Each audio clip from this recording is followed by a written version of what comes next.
नमस्कार। 19 मई 2021 कोरोना संक्रमण के मामले में केंद्र सरकार के मुख्य वैज्ञानिक सलाहकार डॉक्टर शाहिद जमील ने अपने पद से इस्तीफा दे दिया है। वे देश की 10 विषाणु प्रयोगशालाओं को मिलाकर बनाए गए संगठन Indian SARS CoV 2 consortium on genomics INSACOG के साइंटिफिक एडवाइजरी ग्रुप के चेयरमैन थे। पद से हटने से पहले उन्होंने कुछ भारतीय टीवी चैनलों और अखबारों को इंटरव्यू दिए थे और न्यूयॉर्क टाइम्स में देश की कोरोना स्थिति को लेकर एक लंबा लेख लिखा था।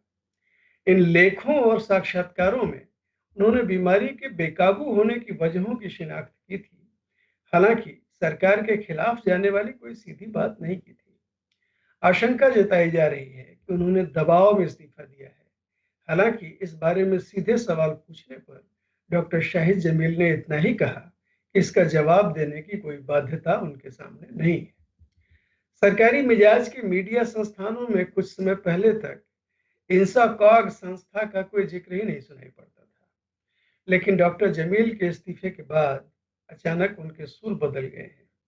उनका कहना है कि बतौर वैज्ञानिक सलाहकार सही समय पर सही सलाह देने की जिम्मेदारी तो डॉक्टर जमील निभा नहीं पाए और मामला अब गड़बड़ा गया है तो सरकार की आलोचना पर उतारू हो गए हैं।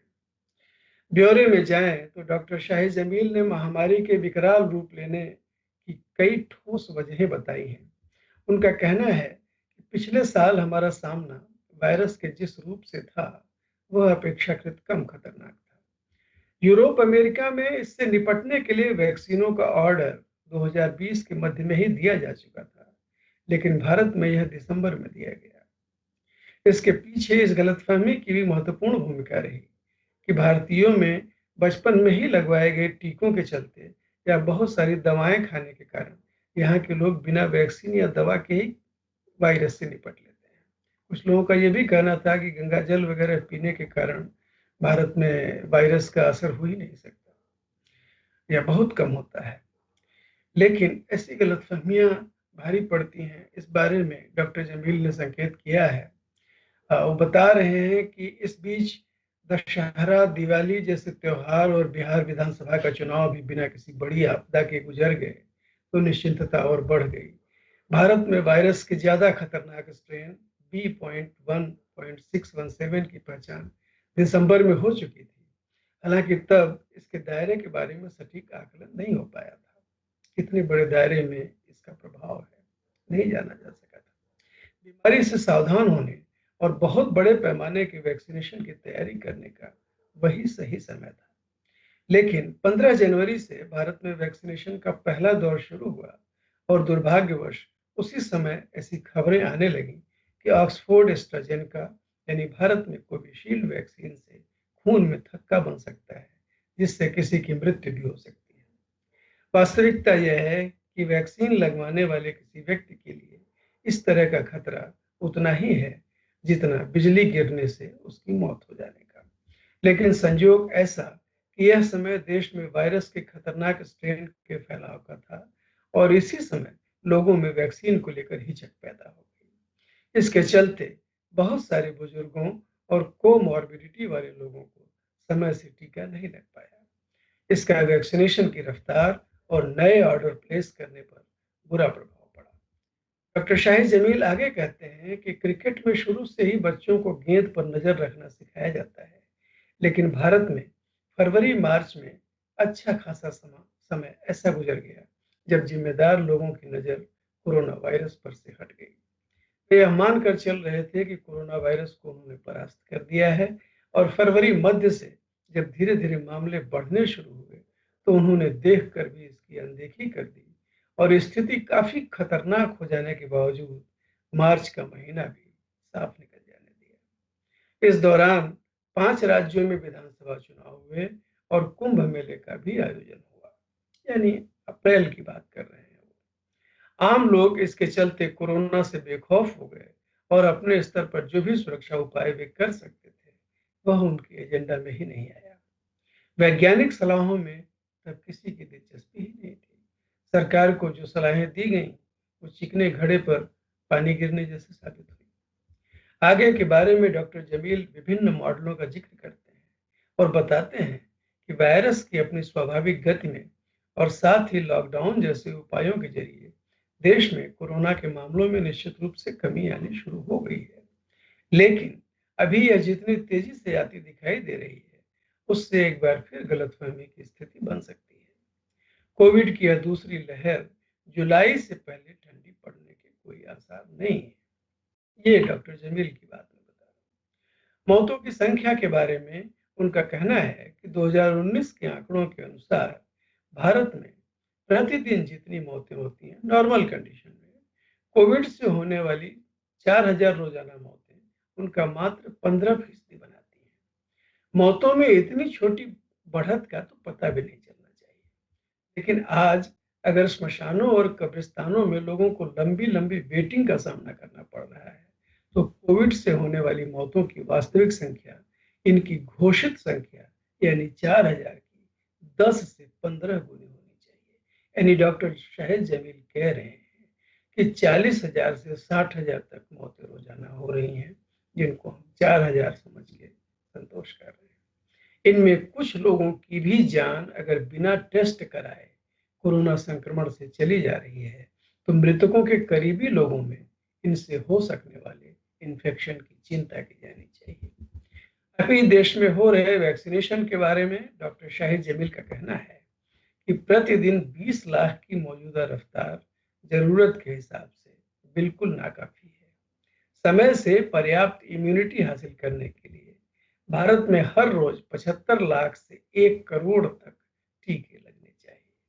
अभी देश में 50,000 टीका केंद्र हैं, जिनमें मात्र 3% निजी अस्पतालों में हैं। वहां यह सुविधा तेजी से बढ़ाई जा सकती है। भारत पूरी दुनिया की जरूरतों की 40% वैक्सीन बनाता रहा है। लिहाजा जरूरत भर को वैक्सीन बनाना देश के लिए बहुत बड़ी समस्या नहीं है। समस्या कुछ है तो यह कि देश की वैक्सीन निर्माता कंपनियां ज्यादातर प्राइवेट सेक्टर में है, जहां पर्याप्त ऑर्डर अगर पास में न हो तो समय से पूंजी की व्यवस्था नहीं हो पाती है। दूसरे डोज में देरी करने की हालिया खबर के मामले में उनका कहना है कि इस गैप को 4 हफ्ते से बढ़ाकर अधिकतम 6 हफ्ते यानी 28 दिन से बढ़ाकर 42 दिन किया जा सकता है। लेकिन इसके लिए एंटीबॉडी जांच जरूरी है और एंटीबॉडी कम रहने की स्थिति में गैप नहीं बढ़ाना चाहिए। अभी तो 4 महीने 6 महीने तक की बात चल रही है और यहाँ डॉक्टर जमील जो है कह रहे हैं कि 42 दिन से ज्यादा यानी 1.5 महीने से भी कुछ समय से ज्यादा गैप नहीं होना चाहिए। और अगर 28 दिन से ज्यादा गैप कर रहे हैं तो एंटीबॉडी जांच करा लें, अगर वो कम है तो गैप ना रखें। वैक्सीन के 2 डोज लेने के बाद भी संक्रमण हो जाने के बारे में पूछने पर डॉक्टर शाहिद जमील का कहना है कि कोई भी वैक्सीन संक्रमण रोक देने का दावा नहीं करती। अभी हाल में डॉक्टर के अग्रवाल की जो डेथ हुई, उनको दोनों डोज लग चुके थे। इसको लेकर लोगों में चिंता है। इस बारे में पूछने पर डॉक्टर शाहिद जमील बता रहे हैं कि वैक्सीन कोई भी हो वो संक्रमण रोक देने का दावा नहीं करती और अभी जैसे पीक इन्फेक्शन के दौर में 2 डोज के बाद भी इन्फेक्शन हो सकता है, बिल्कुल हो सकता है। लेकिन संक्रमण जानलेवा होने की आशंका वैक्सीनेशन के बाद शरीर में पर्याप्त एंटीबॉडीज होने की स्थिति में काफी कम हो जाती है। सरकार की नाराजगी की वजह संभवतः न्यूयॉर्क टाइम्स में छपे उनके लेख का यह हिस्सा बना है कि अब ये कोट अनकोट उनका लेख का हिस्सा मैं पढ़ रहा हूँ। इन सारे उपायों को भारत में मेरे साथी वैज्ञानिकों का पूरा समर्थन प्राप्त है, लेकिन उनके द्वारा प्रस्तुत आधारित नीति निर्माण को साक्ष्य आधारित नीति निर्माण को एविडेंस बेस्ड पॉलिसी मेकिंग को देश में तीखे विरोध का सामना करना पड़ रहा है। 30 अप्रैल को 800 वैज्ञानिकों ने प्रधानमंत्री से अपील की कि उन्हें सारे आंकड़े मुहैया कराए जाएं।